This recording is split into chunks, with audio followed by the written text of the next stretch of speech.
SC/ST இருக்கிறவன் இன்னைக்கு கவர்மெண்ட்ல ஸ்டாஃபா இருக்கான்.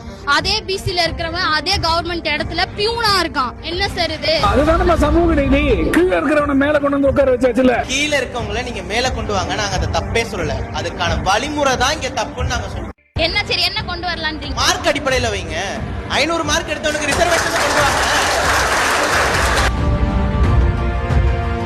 எஜுகேஷன்ல கேஸ்டே வேணாம். அப்புறம் எப்படி இடஒதுக்கீடு கொடுப்பாங்க? அப்புறம் எப்படி ஸ்காலர்ஷிப் கொடுப்பாங்க? வறுமை கோட்டு கீழே உள்ளவங்களுக்கு கொடுங்க. அது எப்படி இது கேஸ்ட் வந்து கொண்டு வருவீங்க? எங்களுக்கு 1000 ரூபாய் ஸ்கீம் சொன்னாங்க மாசம் மாசம் தருது. அது வந்து எல்லாருக்குமே கிடைக்கிறதில்ல. வறுமை கோட்டுக்கு கீழே இருக்கிற பெண்களுக்கு தான் தருவோம்னு சொல்றாங்க. அவங்களால அருளை மட்டும் வறுமை கோட்டை பிரிக்க முடியுது. ஏன் ரிசர்வேஷன்ல வறுமை கோட்டு மூலியமா கொடுத்தா என்ன? ஏன் சாதி மூலியமா தராங்க? அருளை பிரிக்க முடியப்ப கேஸ்ட் சர்டிஃபிகேட் கிழிச்சு போட்டோம்னா வந்து கேஸ்ட் ஒழுங்குங்கிறது சுத்தமான ஒரு பொய். பிராங்காவே பேசுறப்ப SC/ST BC MBC இப்ப இருக்குன்னா BCல இருக்கிறவனும் ராப்பகலா படிக்கிறான், SCல இருக்கிறவனும் ராப்பகலா படிக்கிறான். ஆனா SCல இருக்கிறவன் தான் உள்ள போறான், BCல இருக்கிறவனால உள்ள போக முடியல. அதுக்கு என்ன இது? இவங்க சொல்றாங்க பாஸ்ட பாருங்க, பாஸ்ட் இல்லைன்னா இன்னைக்கு பிரசன்ட் இல்ல அப்படிங்கிறாங்க. பாஸ்ட பாத்துக்கிட்டே இருந்தோம்னா இன்னைக்கு நீங்களும் நானும் இங்க உட்கார்ந்துருக்க முடியாது.